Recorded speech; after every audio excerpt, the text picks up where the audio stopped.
Olá, você que me segue aqui no canal, começando mais um vídeo aqui no canal. Dessa vez nós vamos aprofundar um pouco mais na Bíblia e nas parábolas que Jesus contava. Hoje iremos nos aprofundar sobre a parábola do servo impiedoso.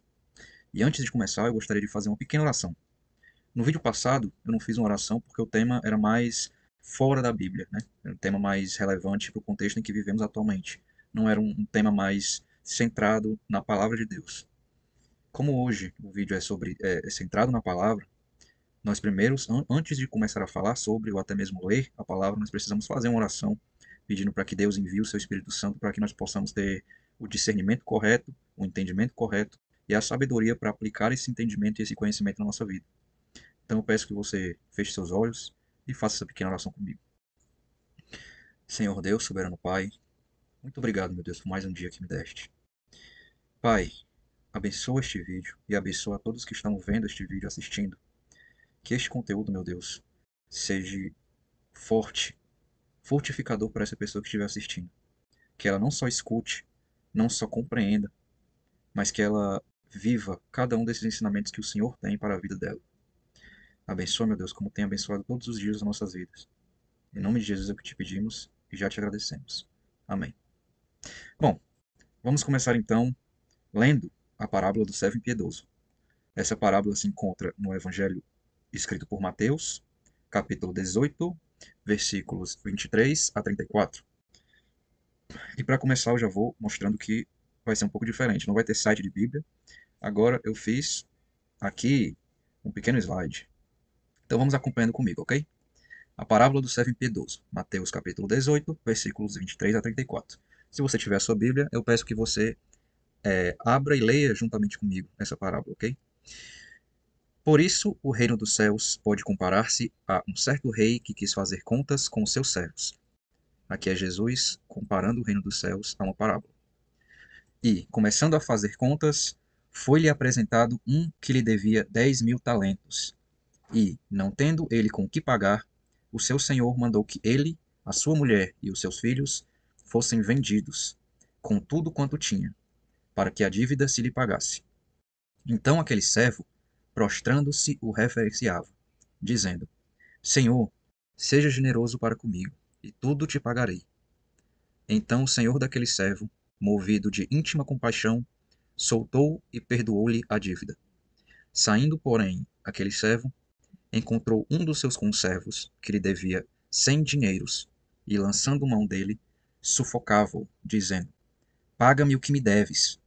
Então seu conservo, prostrando-se aos seus pés, rogava-lhe, dizendo: Seja generoso para comigo, e tudo te pagarei. Ele, porém, não quis. Antes foi lançá-lo na prisão, até que pagasse a dívida. Vendo, pois, os seus conservos o que acontecia, contristaram-se muito e foram declarar ao seu senhor tudo o que se passara. Então o seu senhor, chamando-o à sua presença, disse-lhe: Servo malvado, perdoei-te toda aquela dívida, porque me suplicaste. Não devias tu, igualmente, ter compaixão do teu conservo, como eu também tive misericórdia de ti? E indignado, o seu senhor o entregou aos atormentadores, até que pagasse tudo o que lhe devia. Bom, essa é a parábola do servo impiedoso. Quando pegamos o contexto do capítulo inteiro, nós vemos que essa parábola é uma continuação de uma conversa de Jesus com o discípulo, o apóstolo Pedro, no qual o apóstolo Pedro faz a pergunta: Senhor, quantas vezes eu devo perdoar o meu irmão? E Jesus fala aquela famosa frase, né? Pedro pergunta: até 7 vezes eu devo perdoar o meu irmão? E Jesus responde: não, mas até 70 vezes 7. Então, é claro e evidente que essa parábola, o tema principal dessa parábola, é sobre o perdão. Mas hoje eu gostaria de me aprofundar um pouco mais nessa parábola e nos significados e ensinamentos que ela tem, e vou fazer uma interpretação um pouco diferente dessa parábola. Hoje nós vamos falar sobre a caminhada cristã. Sim, para aqueles que leram agora comigo e que já leram há muito tempo atrás e que já leram pela 18ª vez, né, podem estranhar e até se perguntar: isso não tem nada a ver com caminhada cristã? De onde que você vai conseguir tirar a caminhada cristã daí? Então eu gostaria de, primeiramente, antes de começar a desenrolar essa reflexão, essa interpretação, Eu gostaria de dizer que, num primeiro momento, pode parecer que tentar dar outro significado a uma parábola que tem ensinamentos claros e objetivos pode parecer errado, pode parecer tirar o texto da interpretação original.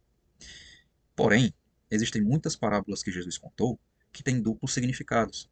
Muitos desses significados fora do tema principal no qual Jesus estava falando ou explicando. Um desses exemplos muito bons de se falar é a parábola ahm, do filho pródigo. Estava tentando lembrar o nome da parábola. A parábola do filho pródigo tem como tema principal falar sobre como Deus é um pai amoroso que perdoa os pecados dos seus filhos e os recebe de volta de braços abertos. Esse é o tema principal da parábola. Mas, quando analisamos a parábola mais profundamente, nós podemos ver que tem um significado mais profundo. Quando nós vemos e lemos sobre a história do irmão do filho pródigo, nós vemos que ali também fala sobre pessoas que, mesmo estando próximas do pai, mesmo estando morando com o pai, não o conhecem. Mesmo pessoas que moram junto com o pai, estão junto com o pai ali todos os dias, trabalhando com o pai, ainda podem estar perdidos, mesmo dentro de casa. Fazendo uma analogia, né, pegando ali um ponto, dá também na parábola do dracma perdido. Né? Então, vemos que essa parábola tem também duplos significados. Tem um tema principal, do qual não podemos fugir, que Deus é um pai amoroso e recebe a todos de braços abertos, mas também temos um tema secundário, que é, mesmo você estando cumprindo com os mandamentos de Deus, se não conhecê-lo, se não tiver um relacionamento com o pai e não for totalmente arrependido, não adianta, você continua perdido até mesmo dentro de casa. Então, dito isto, eu gostaria de começar a destrinchar o como eu interpretei nessa parábola do servo impiedoso a caminhada cristã. Bom, para isso, eu separei este vídeo em 3 blocos principais, para uma melhor didática e melhor entendimento de vocês que estão vendo esse vídeo. Eu separei nos blocos de conversão, santificação e transformação. Bom, vamos então começar pelo bloco da conversão. É importante enfatizar que o ser humano ele não é feito que nem um celular. O ser humano não é feito de uma forma em que somos iguais espiritualmente falando. Óbvio que nós temos pensamentos iguais, parecidos, ou até mesmo estruturas ósseas parecidas, DNA parecido, mas espiritualmente nós não somos iguais. A minha conversão pode ter sido, com certeza foi, diferente do que a conversão de você que está me escutando. A conversão da minha avó foi diferente da conversão da minha bisavó. A minha conversão foi diferente da conversão da minha esposa. Então, não somos feitos que nem máquinas, como iguais, somos feitos em protocolos para ser seguidos, de uma forma que todos agem de forma igual. Não. Então, na conversão, cada um tem a sua forma individual com Deus a se converter. Mas as Escrituras nos revelam, mesmo assim, que toda conversão gira em torno de um comum acordo, digamos assim. É um acordo que a conversão tem início quando, quebrantados, reconhecemos a nossa pequenez, a nossa insignificância perante a Deus. E nós começamos a nos dar conta, começamos a entender que Ele é soberano sobre todas as coisas e sobre todos. Quando nós nos arrependemos e nos damos conta da nossa insignificância perante a Deus e que Ele é soberano sobre tudo e todos, nós nos rendemos totalmente à Sua vontade e viramos servos fiéis. Bom, para isso, eu gostaria de fazer um bate-volta. Toda vez que eu falar sobre alguma parte de algum bloco específico, eu vou voltar para a parábola do servo impiedoso e mostrar como isso se encaixa na parábola. Então, novamente, voltando. A conversão tem início quando, arrependidos, mostramos que reconhecemos a soberania de Deus sobre tudo e sobre todos, que Ele é santo, fiel, justo, amoroso e misericordioso, e nos rendemos à sua vontade, nos tornando servos fiéis. Isso nós podemos ver no verso 26 da parábola. Olha só, voltando aqui. Voltei. No verso 26 da parábola, como podemos ver bem aqui, olha só o que diz. Então, aquele servo, prostrando-se, o reverenciava, dizendo: Senhor, seja generoso para comigo, e tudo te pagarei. Então, o que aconteceu O que aconteceu com esse servo? O servo impiedoso. O seu senhor o chama para prestar contas com ele. E naquele momento em que o senhor está pronto para condená-lo à prisão, condenar ele e a sua família para a prisão, que nessa parábola significa a condenação eterna, e a dívida que representa ali 10.000 talentos é os nossos pecados. Quando o servo se dá conta daquilo, se dá conta que a sua vida e a vida da sua família está nas mãos do seu Senhor, que o seu Senhor é soberano sobre ele e sobre aqueles da sua casa, sobre a sua vida e sobre tudo o que ele possui, ele se arrepende. O servo se vê naquela situação e a única coisa que ele vê que ele pode fazer naquele momento é prostrar-se, é reverenciar-se, é ficar de joelhos e implorar, arrependido: Senhor, tende misericórdia para comigo. Senhor, me perdoa. Senhor, dê só-me mais um tempo. Tem misericórdia comigo, seja generoso comigo. E, obviamente, como a parábola descreve, a resposta de Deus não poderia ser outra. A resposta do seu Senhor não poderia ser outra. O Senhor dele, ele tem uma compaixão daquele servo, pois ele reconhece naquele servo o arrependimento.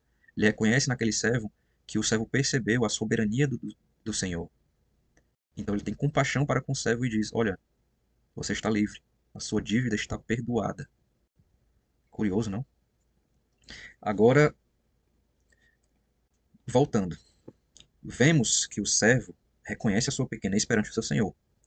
Ele vê que nas mãos do seu senhor está a sua vida física e a sua vida espiritual, porque é uma parábola sobre uma história fictícia, mas que reflete a nossa vida real.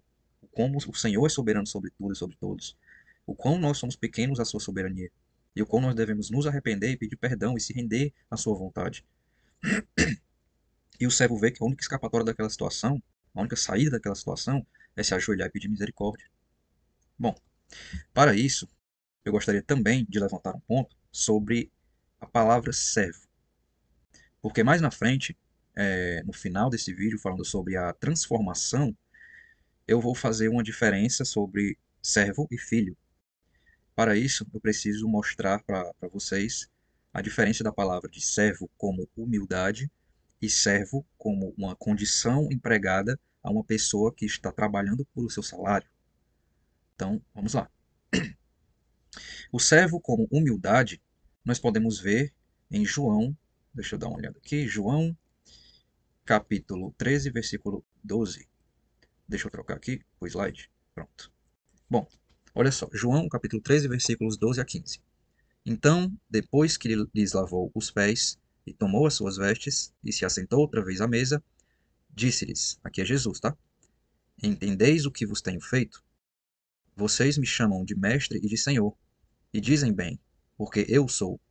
Ora, se eu, senhor e mestre, vos lavei os pés, vós deveis também lavar os pés uns aos outros, porque eu vos dei o exemplo, para que, como eu vos fiz, façais vós também. Bom, Jesus aqui mostra o exemplo de servo, de ser servo uns dos outros, no sentido de humildade, de não se colocar num patamar acima dos demais, para que não, eu sou bom demais para servir a você. Não, Jesus, que é o melhor de todos, Jesus, que é a perfeição, o Deus encarnado, o Logos, o Verbo, ele veio e serviu, ele veio e foi servo, ele veio e lavou os pés dos seus discípulos, dizendo: sejam humildes, sejam servos uns dos outros. Mas também nós vemos na Bíblia que existe também a condição de servo, a palavra servo, como um, uma pessoa que quer ser empregado de Deus, que quer receber um salário de Deus, trabalhando para a sua salvação, trabalhando para receber a sua recompensa. Então, voltando aqui para o slide, nós podemos ver nessas duas passagens de Mateus e de Romanos. Mateus, capítulo 7, versículo 20 a 23.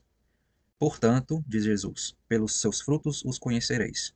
Nem todo aquele que me diz, Senhor, Senhor, entrará no reino dos céus, mas aquele que faz a vontade de meu Pai que está nos céus, perdão, mas aquele que faz a vontade de meu Pai que está nos céus.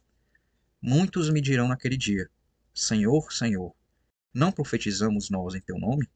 E em teu nome não expulsamos demônios? E em teu nome não fizemos muitas maravilhas? E então lhes direi abertamente: eu nunca vos conheci. Apartai-vos de mim, vós que praticais a iniquidade. E em Romanos capítulo 6, versículo 22 diz: Mas agora, libertados do pecado e feitos servos de Deus, tendes o vosso fruto para a santificação e, por fim, a vida eterna. Bom, por que eu trouxe esses dois versículos, essas duas passagens em específico? A primeira de Mateus, quando Jesus fala essa passagem muito forte, dizendo: Apartai-vos de mim, pois eu não vos conheço, ele quer dizer dessas pessoas que são servos de Deus no sentido empregatício da palavra, no sentido de que eles fazem os atos corretos a serem feitos, mas com a intenção não de amor, não de eu amo ao Deus que eu sirvo, por isso eu o servirei. Eu amo aos irmãos que tenho em Cristo Jesus e por isso eu o servirei com humildade. Não. Essa passagem de Mateus indica Jesus falando com aqueles que faziam essas coisas por uma arrogância, por uma pressuposição que eles fazendo aquilo iriam ganhar a sua salvação. É a famosa obra que Paulo tanto fala em suas cartas. Quando Paulo fala sobre obras nas suas cartas, ele não está fazendo um ataque às leis de Deus que são perfeitas. Ele está fazendo um ataque ao legalismo religioso das pessoas que tentam construir a sua salvação, construir o seu passo a passo até Deus. E isso não funciona, pois todos somos pecadores, todos precisamos da graça e da misericórdia de Jesus.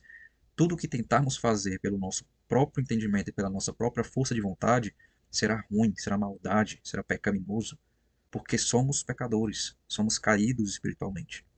Então, quando Jesus fala: Apartai-vos de mim, pois eu não vos conheço, é porque esses que praticavam coisas em nome de Deus não tinham um relacionamento com o Deus que eles proclamavam servir. Jesus não os conhecia, pois eles não buscavam ter um relacionamento com Deus. Eles só buscavam fazer aquelas coisas para ganhar a sua salvação.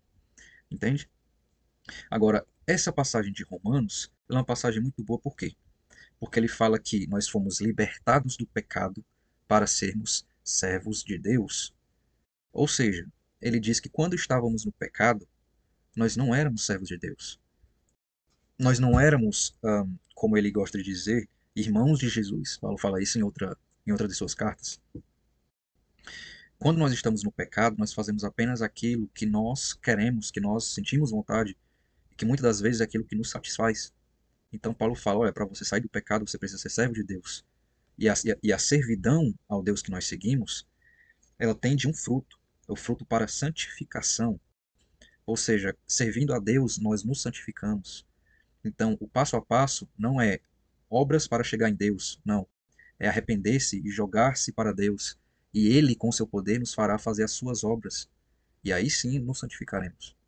Então, existe essa dualidade entre servo humilde, que se arrepende e se joga aos pés do Senhor, para que ele faça as obras através de nós, pois nós somos apenas receptáculos para a sua vontade.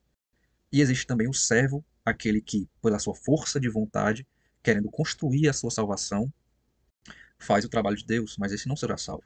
Como Jesus mesmo disse: olha, vocês fez todas essas coisas, expulsou demônios, fez milagres, curou gente, mas eu não vos conheço, eu não tenho relacionamento com você. Você lutou braçada atrás de braçada, tudo isso para tentar construir a sua salvação que não tem, pois você é caído. Então essa é a diferença de servo, humildade, para servo, um empregado tentando ganhar o seu salário. Bom, agora eu gostaria de falar, já partimos do pressuposto da conversão, eu espero que tenha ficado claro a conversão e a diferença de servo humilde para servo empregado. Então agora eu gostaria de entrar um pouco na santificação, porque essa parte da vida do cristão, essa parte da vida do convertido, e essa parte na vida da caminhada cristã, que é o que eu quero focar nessa parábola, ela é uma parte muito complexa, uma parte muito espinhosa de falar sobre e de refletir sobre, pois muitos têm pensamentos diferentes, né, divergentes. Mas eu creio que todos têm um acordo em comum, confirmando que a santificação ela é um processo de transformação operado por Deus através do Espírito Santo, com a cooperação do homem. Ou seja, não é 8 nem 80, não é 100% o homem que vai trabalhando pela sua santificação, senão voltaria para aquele legalismo religioso que eu estava falando, e também não é 100% o Espírito Santo, não é 100% Deus, pois então, se fosse assim, seríamos apenas uma marionete nas mãos do Altíssimo. E não é isso que a Bíblia nos ensina.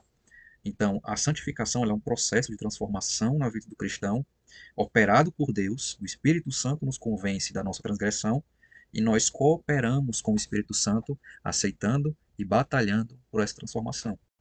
E essa transformação, essa santificação, nos separa do pecado e nos aproxima da santidade de Cristo. E para mim não tem passagem melhor para descrever a santificação do que 1 Pedro. Olha só.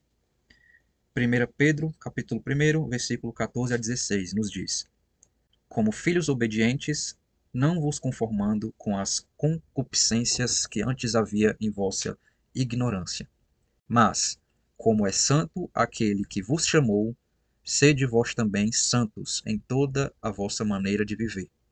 Porquanto está escrito: Sede santos, porque eu sou santo. Bom, essa passagem fala por si só, né?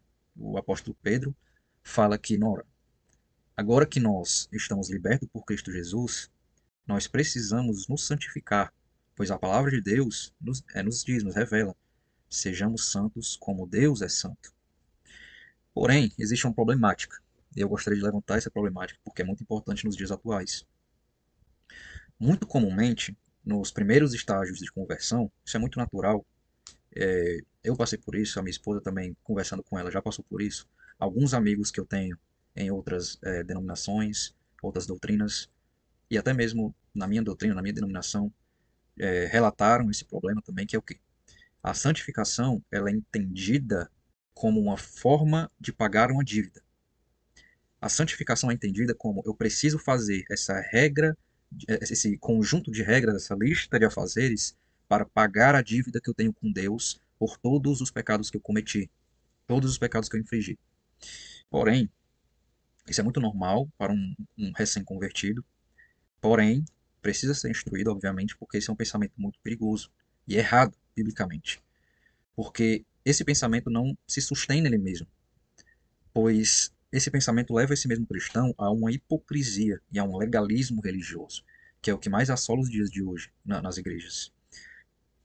Bom, em Colossenses, Paulo fala a respeito desse legalismo religioso. Olha só, Colossenses capítulo 2, versículo 13 e 14. Olha só. E quando vocês estavam mortos no pecado e na incircuncisão da vossa carne, vos vivificou juntamente com ele, Jesus, perdoando-vos todas as vossas ofensas, havendo riscado a cédula que era contra nós nas suas ordenanças, a qual de alguma maneira nos era contrária, e a tirou do meio de nós, cravando-a na cruz. Eu acabei saindo aqui totalmente do slide. Acho que voltou agora. Voltou. Bom, erros técnicos acontecem. O que é que Paulo nos quer dizer em Colossenses? Eu peguei essa tradução que, se eu não me engano, é da Almeida, mas eu prefiro a tradução da Nova Versão Internacional. Na Nova Versão Internacional, ele fala que a questão da cédula, ele fala da dívida. Que a dívida que nós tínhamos com Deus, Jesus pagou cravando-a na cruz. E é exatamente sobre isso que eu estou falando. É que quando nós, como recém-convertidos, tentamos pagar essa dívida fazendo uma lista de afazeres, uma lista de muitas vezes doutrinas humanas, para pagar aquela dívida do pecado que tínhamos, nós contradizemos o que Cristo fez por nós na cruz. Pois toda essa dívida que nós tínhamos ao se arrepender, ele pagou. Naquela cruz, ele pagou a dívida. Então, vamos ver na parábola do servo impiedoso o como isso se torna real. Então, vamos aqui para a parábola do servo impiedoso. Precisamos dar uma retornada aqui. Aqui está. No versículo 20, 27. Não, perdão, no versículo 26 ainda. Olha só o que o servo impiedoso fala. Senhor, seja generoso para comigo, e tudo te pagarei.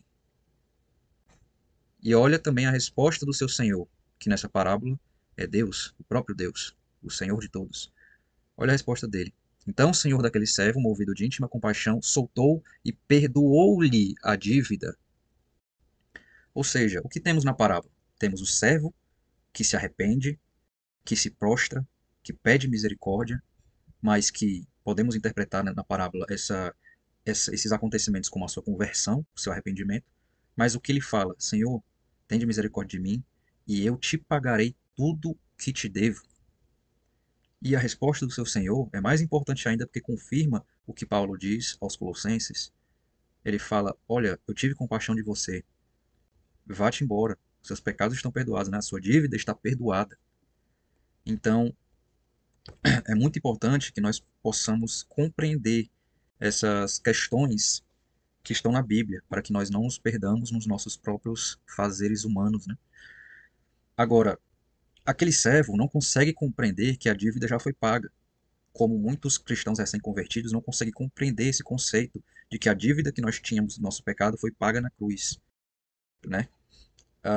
Mas por quê? Por que que o recém-convertido não consegue entender, não consegue compreender que os seus pecados foram perdoados, que a sua dívida foi paga? Por que que o servo impiedoso não conseguiu compreender que o seu Senhor disse: vai-te, a sua dívida foi perdoada? Por quê? Essa resposta se dá em João capítulo 15, versículo 15. Vamos lá, João. Gente, vocês me perdoem se o vídeo de hoje for muito estendido. Eu estou tentando ao máximo dar uma acelerada, tá? Mas o conteúdo é bastante extenso, então me perdoem se o vídeo for mais uma vez muito longo. Olha só, João capítulo 15, versículo 15, Jesus diz: já vos não chamarei servos, porque o servo não sabe o que faz o seu senhor. Isso explica muita coisa. O servo não sabe o que faz o seu senhor. Aquele servo da parábola do servo piedoso, ele não sabia que o seu senhor tinha perdoado todas as suas dívidas. Por quê? Porque ele não teve um relacionamento com o seu senhor. Ele não fez a transformação de servo para filho, porque essa passagem de João capítulo 15, versículo 15, ela continua dizendo: já vos não chamarei mais servos, porque o servo não conhece aquilo que o seu senhor faz, mas vos chamarei irmãos ou filhos, porque o filho sabe o que o seu pai faz, ou o seu pai fala. Agora, essa é uma parte muito importante que precisamos compreender, que a santificação tratada como dívida a ser paga, ela transforma o cristão em como é que eu posso dizer? Um fariseu do novo século. Transforma o cristão num religioso, num legalista, num fariseu do novo século, não tem outra palavra para dizer. Essa pessoa, ela impõe tradições, impõe regras, impõe doutrinas e dogmas feitos por seres humanos em pessoas que ele mesmo, muitas das vezes, não consegue carregar esse peso, esse fardo dessas tradições, desses dogmas, dessas doutrinas, mas ele prega: você precisa fazer isso, ou então você vai para o inferno. E isso é muito perigoso. Existe uma frase que muitos dizem na internet, que o que fazem os ateus serem os ateus é 80% os cristãos do que a própria Bíblia, do que o próprio Deus, né? Alguns até brincam dizendo que eu gosto de Jesus, mas o fã-clube dele é que eu não consigo. Por quê? Porque muitos desse fã-clube de Jesus são fariseus do novo século, que olham para um não cristão, ou olham para um recém-convertido e começam a jogar tradições de igreja, tradições de pessoas, doutrinas de pessoas, e acabam se desvinculando da Bíblia. E isso é bíblico. Olha o que os fariseus faziam na época de Jesus. Eles não impunham nas pessoas aquilo que Deus mandava fazer. Não. Eles impunhavam nas pessoas aquilo que eles interpretavam a partir do que Deus dizia. Regras sobre regras. Então, olha só, vamos dar uma olhada primeiramente essa questão dos fariseus. Eu separei aqui alguns textos de Mateus, onde Jesus combate muitos fariseus sobre o legalismo religioso. Olha só. Vamos começar por Mateus, capítulo 23, versículo 2 a 4. Jesus diz: na cadeira de Moisés estão assentados os escribas e os fariseus. Todas as coisas, pois, que vos disserem que observeis, observai-as e fazei-as, mas não procedais em conformidade com as suas obras, porque dizem e não fazem, pois atam fardos pesados e difíceis de suportar, e os põem aos ombros dos homens. Eles, porém, nem com seu dedo querem movê-los. O que é que Jesus está querendo dizer aqui? Que, olha, os escribas e os fariseus se assentam na cadeira de Moisés, ou seja, eles falam sobre a lei dada por Deus a Moisés. Então, já que eles estão sentados na cadeira de Moisés e falam sobre a lei perfeita de Deus, todas as coisas que eles lhe disserem, observem e façam-nas. Ele não diz para não fazer. Ele fala, observem o que eles dizem sobre a lei e façam o que eles dizem sobre a lei. Mas não procedam como eles procedem, porque o que eles dizem e o que eles falam para fazer, eles não fazem. O que eles dizem e falam para fazer são fardos pesados e difíceis de suportar. E olha o que Jesus fala um pouco mais à frente, no próprio capítulo 23, versículos 23 e 24. Aqui ele começa, no capítulo 23, um pouco mais à frente, ele começa uma série de ais, né? Falando e acusando os fariseus e escribas sobre as suas hipocrisias. E eu separei só um, que para mim é o mais importante a respeito do que estamos falando, que é no versículo 23 e 24. Olha só. Ai de vós, escribas e fariseus, hipócritas, pois vocês dizimam a hortelã, o endro e o cominho, e desprezam o mais importante da lei, o juízo, a misericórdia, a fé. Devem, porém, fazer essas coisas, mas sem omitir as outras. Condutores cegos, vocês coam um mosquito e engolem um camelo. O que é que Jesus quer dizer nessa passagem? Ele diz: olha, vocês dão os seus dízimos que lhes são devidos a dar, que são devidos a obedecer, mas vocês desprezam o mais importante da lei, a misericórdia, a fé, o juízo. Vocês devem sim dizimar, vocês devem sim dar o dízimo e as ofertas, mas vocês devem fazer isso sem omitir as outras coisas que também são importantes no preceito da lei. Então, o que Jesus fala não é não faça isso, faça aquilo. Não, ele fala façam os dois. Não faça algo apenas para lhe colocar num pedestal acima, para se mostrar, pois em muitas passagens Jesus dizia que os fariseus davam o seu dízimo apenas para dizer: olha como eu sou espiritual. Ou muitas das vezes oravam em sinagogas em voz alta e plantando e chorando, não por estar em um relacionamento com Deus e quebrantados de verdade, mas apenas para mostrar para os outros: olha como eu sou espiritual. Entendem?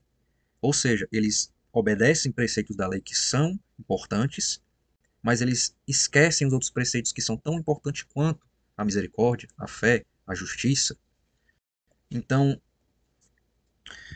como podemos ver isso na parábola do servo impiedoso? Vamos voltar de novo para a parábola. Vai ficar assim. Deixa eu dar uma olhada, porque eu tenho que acostumar ainda nesse negócio de slide, viu?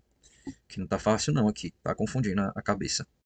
Vamos voltar aqui então para o servo impiedoso no versículo 28. Olha só o que o servo impiedoso faz por começar com seu legalismo religioso, pois o mesmo disse que ele iria pagar a dívida, não aceitando que a dívida já foi paga. Então ele entra no legalismo religioso e olha o que ele faz no versículo 28. Saindo, porém, aquele servo, encontrou um dos seus conservos, que lhe devia 100 dinheiros, e lançando mão dele, sufocava-o, dizendo: paga-me o que me deves. Então o seu conservo, prostrando-se aos seus pés, rogava-lhe, dizendo: seja generoso para comigo e tudo te pagarei. Ele, porém, não quis, antes foi lançá-lo na prisão até que se pagasse a dívida. Tá vendo como se encaixa? Por que que o servo impiedoso teve essa atitude com o seu conservo logo após de ter sido perdoado pelo seu senhor? Por que que muitas pessoas, após serem perdoadas por Jesus Cristo, se arrependendo de seus pecados, começam a ser legalistas religiosos, cobrando fardos pesados de pessoas que eles mesmos não conseguem cumprir? Por quê? Onde está o relacionamento com Deus? Com o Deus, com o Jesus que fala sobre amor, misericórdia, justiça e fé. Não faz sentido. Agora, analisando a parábola como ela foi escrita, pois a parábola foi escrita no sentido financeiro, né? Precisamos entender também essa questão, o contexto financeiro no qual a parábola foi estabelecida. O servo iria ser preso porque estava devendo 10 mil talentos. Vamos colocar na nossa linguagem como se ele estivesse devendo 10 milhões de reais, que para mim é um valor que, mesmo vivendo a vida toda, você não consegue alcançar, se você for uma pessoa normal, né? Só colocando de forma didática para que todos consigam entender. É um valor que ninguém consegue se obter numa vida. 10 mil talentos. É um valor que ninguém consegue se obter, não importa o quanto se esforce e trabalhe durante uma vida. E ele falou: Senhor, dá-me um pouco mais de tempo, seja generoso e eu te pagarei. Mas o Senhor sabia que ele não poderia pagar. É um valor muito acima do seu ganho. Ele não poderia pagar, mesmo se vivesse 3 vidas, ele não pagaria aquele valor. Então o Senhor, tendo compaixão dele, falou: vai, a tua dívida está perdoada. Mas na cabeça do servo, não estava perdoada. Na cabeça do servo, ele falou: eu te pagarei aquilo que eu te devo. os 10 milhões de reais nessa nossa suposição da parábola, trazendo para a nossa vida. Jesus perdoou os nossos pecados. Mesmo se eu viver 3 vidas, eu não serei capaz de pagar essa dívida que eu tenho com Deus. Então, qual sentido faz eu viver uma vida tentando pagar essa dívida com legalismo religioso? Não faz sentido. Mas o servo impiedoso, por pensar que estava no processo de pagar uma dívida ao seu senhor, mesmo que ele não conseguisse pagar, ele, ele pega o seu conservo que ele estava devendo 100 dinheiros, que é o equivalente a, vamos colocar, 100 reais. O que é 100 reais perto de 10 milhões? Não é nada. Mas o servo impiedoso, ele não estava pensando na compaixão, na misericórdia, na justiça, no amor, na fé. Não, ele não estava pensando nisso, ele estava pensando em pagar a sua dívida. 100 reais para ele fazia diferença para conseguir os 10 milhões. Percebe o quão isso é uma loucura do legalismo religioso? É que eu preciso cobrar de você aquilo que eu não faço para pagar a dívida que eu tenho com Deus. Entende como isso é loucura? É isso que o servo impiedoso fez. Ele não perdoou 100 reais do seu amigo, do seu conservo, porque ele estava devendo 10 milhões. Ele precisava juntar o montante que ele precisava para pagar a dívida, mesmo sendo impossível. Por isso, ele ignorou as leis, os preceitos mais importantes da lei do seu Senhor, a misericórdia, a compaixão, pois o seu Senhor mostrou misericórdia e compaixão para com ele. Entende onde eu quero chegar? É uma loucura. O seu Senhor não queria o seu dinheiro. Deus não quer as nossas obras. O que eu posso fazer por Deus? Pelo amor de Deus, reflitam sobre isso. Você que está em casa vendo esse vídeo, reflita. O que eu posso fazer por Deus? Deus é todo-poderoso, Deus é dono de tudo, Deus é soberano, Deus é onipotente, onipresente, onisciente. O que eu, um ser humano, pó da terra, o que eu posso fazer por Deus? Nada. Deus não quer nossas obras. O Senhor daquele servo não queria o seu dinheiro.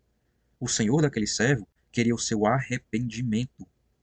O Senhor daquele servo queria que ele andasse nas veredas da justiça, vivendo, aprendendo e ensinando a justiça, a misericórdia, o perdão, o amor, a fé, não o ódio, a inimizade, a falsidade, a injustiça.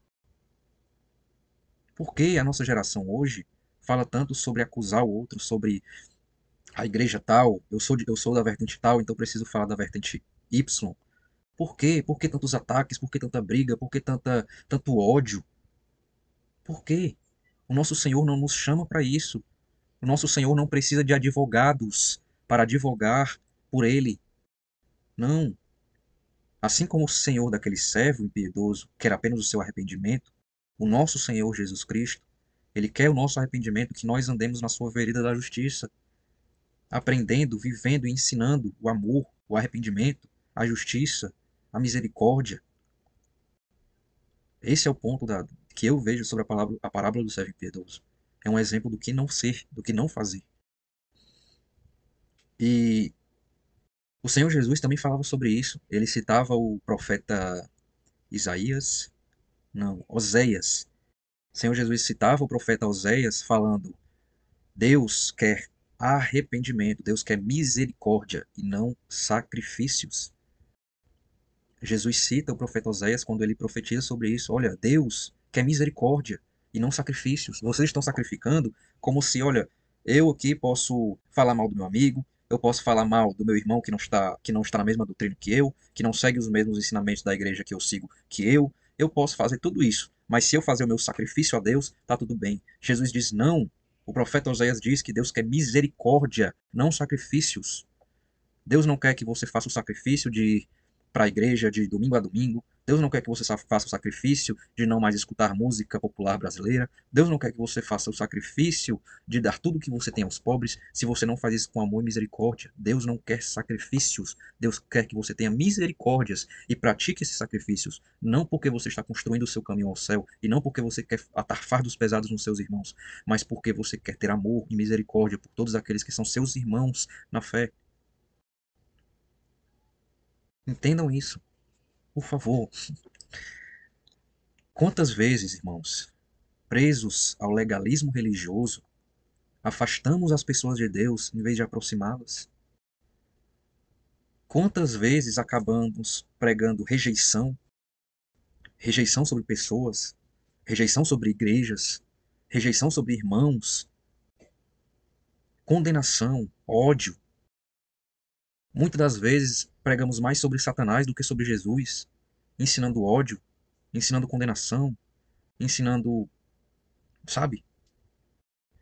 Nós defendemos doutrinas de homens, tradições humanas com unhas e dentes, mas nós não abraçamos os pecadores como Jesus fazia. Quando eu li os evangelhos pela primeira vez, eu não entendi nada. Mas eu fiquei tão obcecado pelos evangelhos que, ao ler diversas vezes todos eles, eu percebi uma coisa. Jesus, ao falar com os convertidos, vamos colocar assim para uma didática melhor, né? Ele falava com os judeus, mas vamos colocar que ele falava com os crentes. Ele falava como se fosse um... Eu não quero falar uma palavra mal, porque é o meu Senhor e Salvador. Mas ele falava com muita garra, muita... Ele falava, vocês são hipócritas, vocês precisam arrepender, vocês vão para o inferno, vocês isso, vocês aquilo. Jesus falava mesmo com uma vara para castigar, para punir. Mas quando Jesus falava com os gentios, com aqueles que não eram crentes, que não eram convertidos, Jesus falava com amor. Jesus pregava com misericórdia. Tente achar um versículo do Novo Testamento, Jesus falando com os gentios, do mesmo jeito que ele falava com os fariseus. Você não encontrará. Porque Jesus pregava aos gentios com amor, com misericórdia. Olha, eu sei que vocês estão perdidos, venha para mim. Eu darei para vocês descanso. Eu sei que vocês estão cansados porque vocês não conhecem a verdade. Eu tenho misericórdia sobre vocês porque eu sei que vocês estão perdidos. Vocês não sabem. Mas os fariseus sabem. Aqueles que sabem da verdade não a seguem, são piores.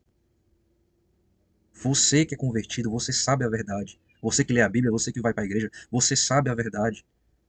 Maior julgamento você terá se você ferir os preceitos da lei de Deus. Como Jesus mesmo fala, ai de vocês que desviam um desses pequeninos.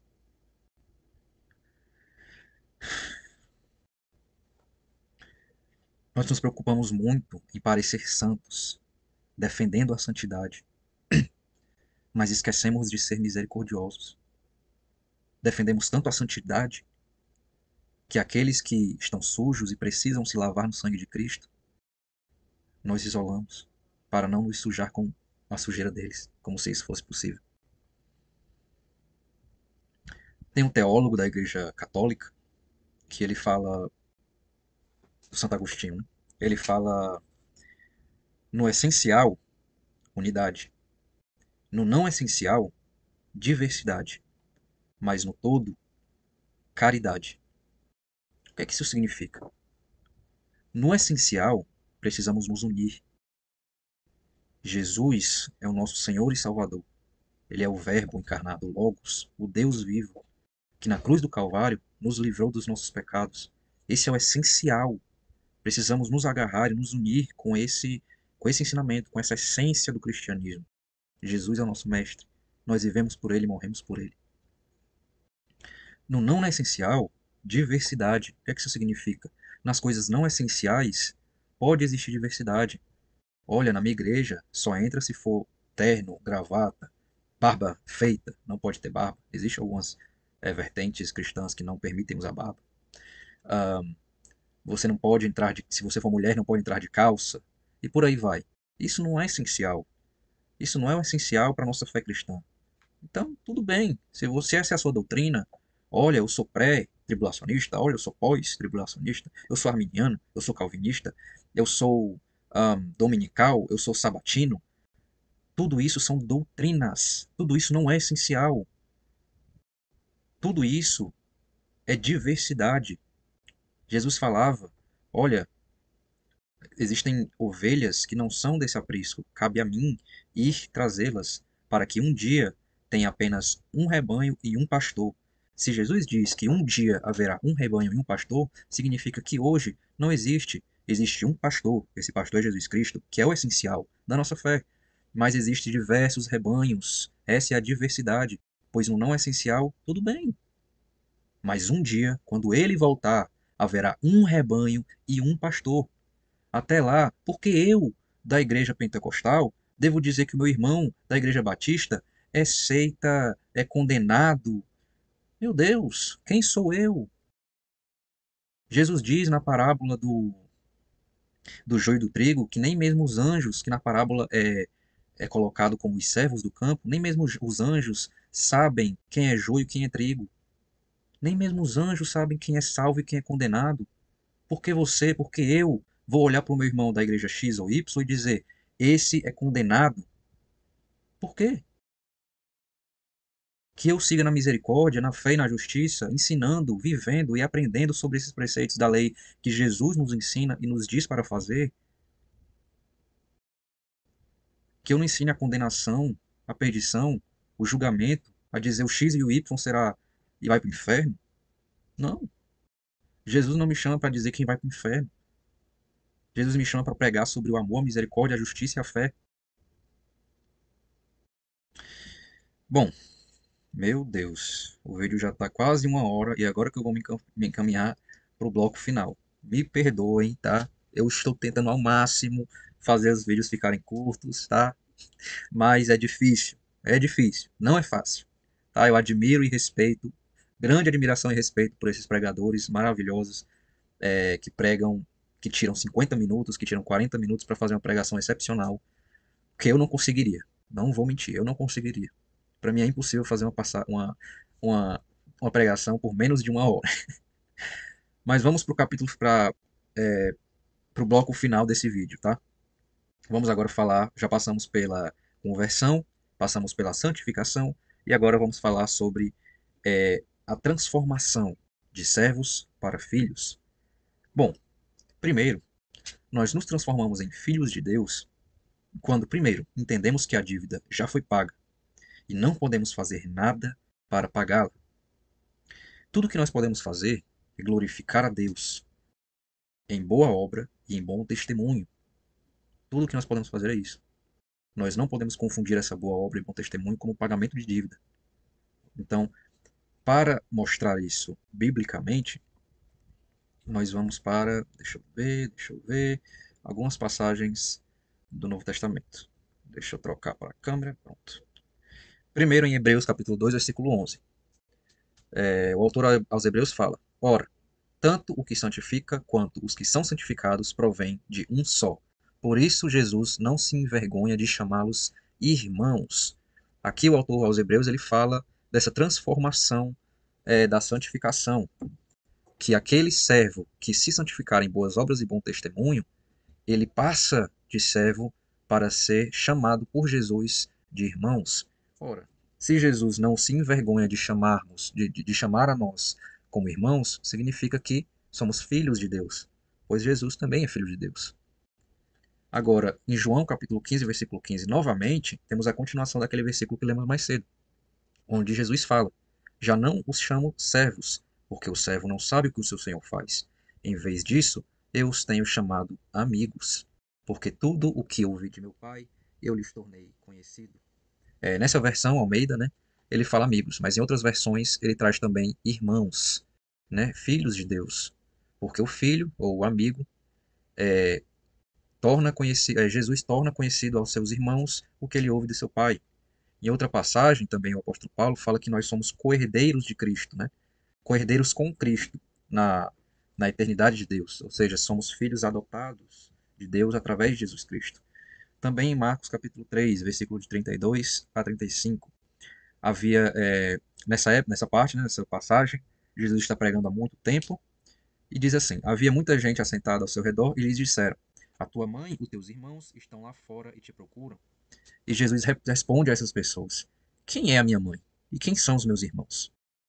Então ele olha para todos que estão assentados ao seu redor e diz, aqui estão minha mãe e meus irmãos.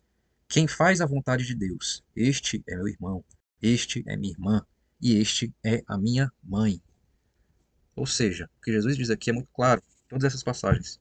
Ele fala, olha, meu irmão é aquele que faz a vontade de Deus, é aquele que se arrepende, que se converte, que se santifica, que faz boas obras e bom testemunho, não para construir a sua salvação, e sim porque foi salvo. Este é meu irmão e este é filho de Deus, tá? Então, a nossa resposta à salvação de Jesus não é tentar pagar o que Cristo já pagou. Isso seria inútil. Seria inútil, porque já foi pago. Como tentar pagar algo que já está pago?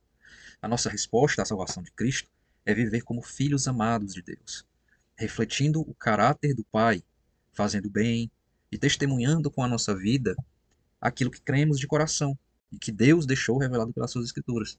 Não adianta eu dizer, olha, eu creio que a cor rosa, na verdade, é verde. Não. Se tem dizendo nas escrituras que a cor rosa é rosa, então eu não posso fugir daquilo. Então, sim, existem doutrinas diferentes baseadas em textos bíblicos, mas eu não posso fugir do texto bíblico. Se o texto bíblico diz pegue o caminho da direita, eu tenho que pegar o caminho da direita. Eu não posso fazer uma interpretação dizendo, na verdade, Deus quer dizer esquerda. Não, tá? Então, sim, devemos refletir a nossa fé e seguir com convicção naquilo que cremos, mas estando baseado na revelação sagrada de Deus, não fugindo dessa revelação. Não vivemos em santidade, cumprindo esses mandamentos que Jesus nos manda cumprir, para sermos aceitos por Deus. Não estamos trabalhando para sermos aceitos por Deus. Nós vivemos em santidade, cumprindo esses mandamentos, porque nós já fomos aceitos por Ele. É uma resposta à sua salvação. E a Bíblia mostra que o filho verdadeiro é aquele que honra, que respeita os seus pais, que é grato por tudo que os seus pais fazem por ele e que cuida daquilo que o pai lhe incumbiu, né? O filho de verdade aprende com a correção, aprende com os ensinamentos do seu pai, vive com fé, vive com honra, vive com humildade e boa conduta. Então essa é a transformação de servos para filhos, né? Devemos ser filhos e não servos. Tudo bem em ser servos de Deus no começo da nossa caminhada cristã.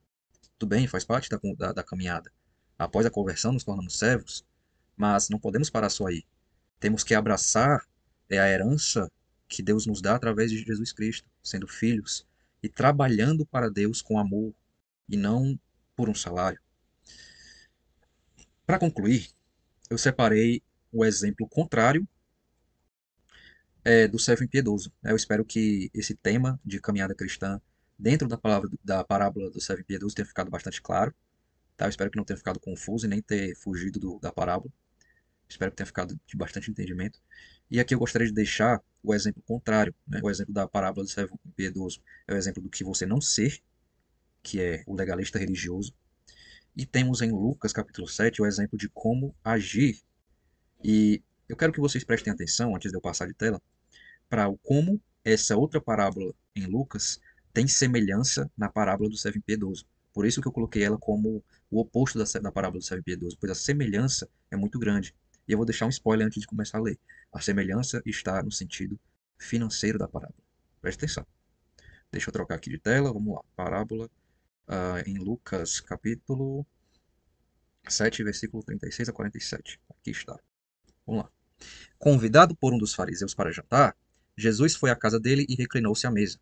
Ao saber que Jesus estava comendo na casa do fariseu, certa mulher daquela cidade, uma pecadora, trouxe um frasco de alabastro com perfume e se colocou atrás de Jesus a seus pés.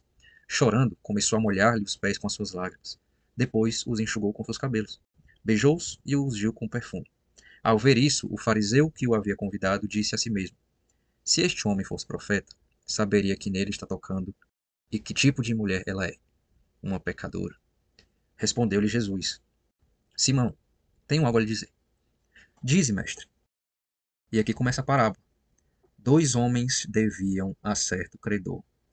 Um lhe devia 500 denários e o outro 50.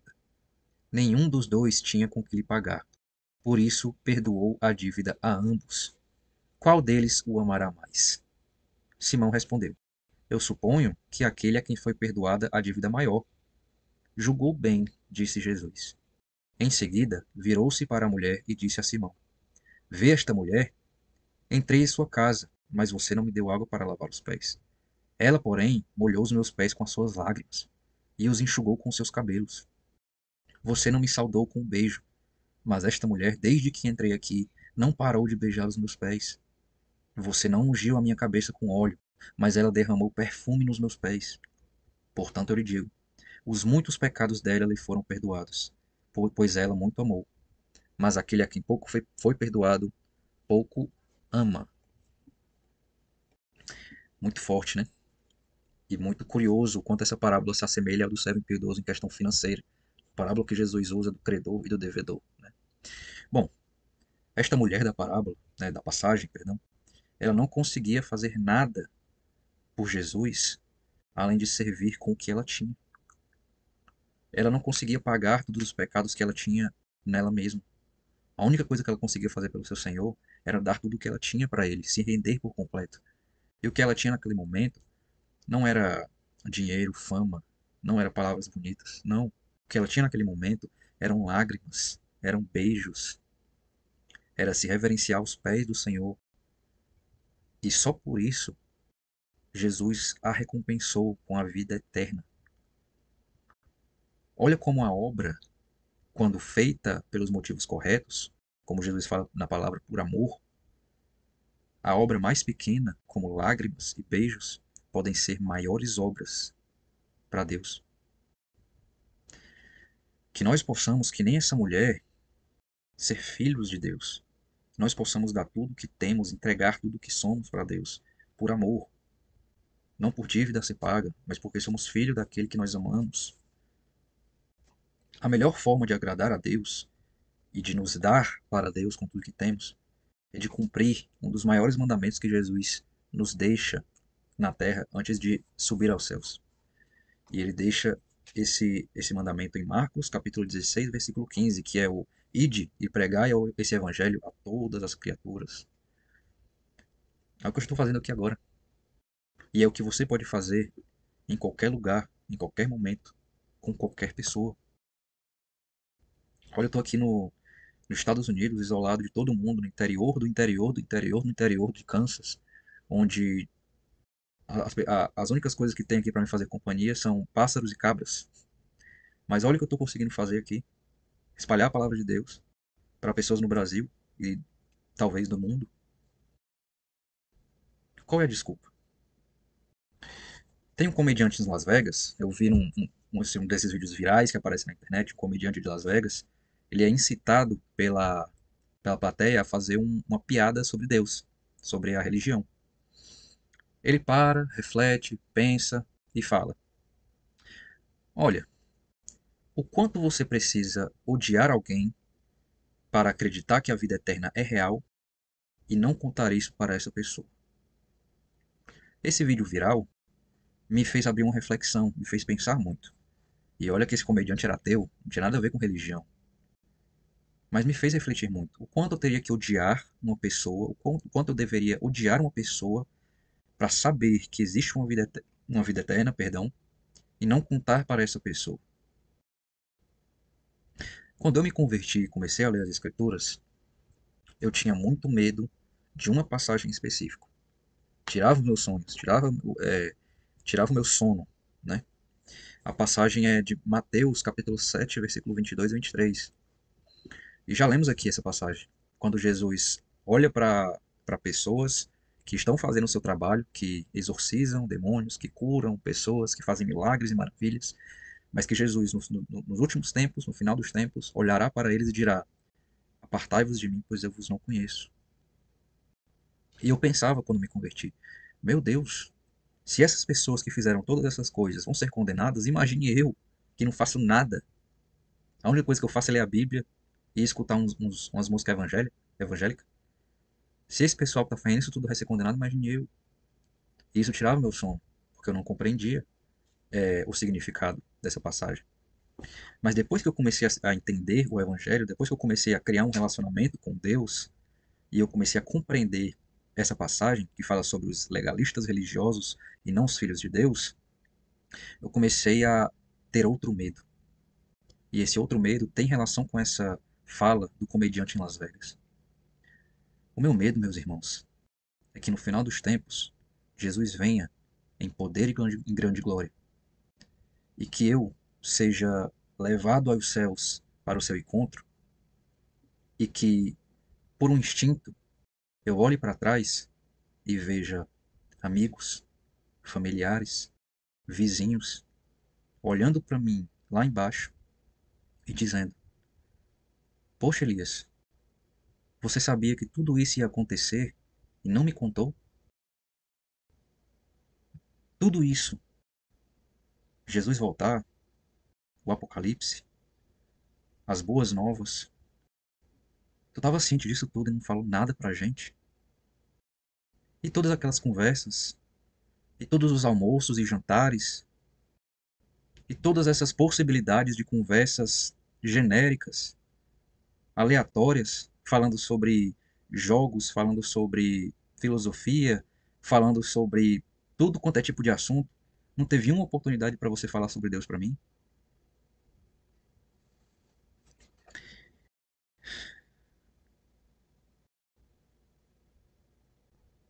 Esse medo, meus irmãos, me impulsiona hoje a ter coragem. Eu não gosto de câmera. Opa. Eu não tenho essa, sabe? Eu sou uma pessoa muito fechada. Para quem me conhece, sabe que eu mal saio de casa quando eu estou em casa. Fazer isso não é fácil. Requer de mim muita coragem para dar o play e começar a falar como se eu estivesse falando com uma pessoa. Eu tenho medo de errar, eu tenho medo de falar bobagem, eu tenho medo de ser criticado por aqueles que são mais inteligentes, têm mais conhecimento da palavra. Mas eu sou impulsionado por esse medo que eu tenho de estar com meu Senhor e ver todos aqueles que eu poderia ter alcançado, mas não o fiz por medo. Não tenha medo. Nem que seja um Jesus te ama, mas fale. Tenha coragem. Compartilhe o amor de Jesus. Compartilhe aquele que nos salvou. Bom, é isso. Eu espero que você tenha gostado dessa reflexão a respeito da parábola do servo impiedoso e da nossa caminhada cristã. Novamente eu peço desculpa pelo tamanho do vídeo, tem quase 1 hora e meia. E aqui já anoiteceu. Pela segunda vez, que nem o vídeo passado, a gente começa de dia e termina de noite.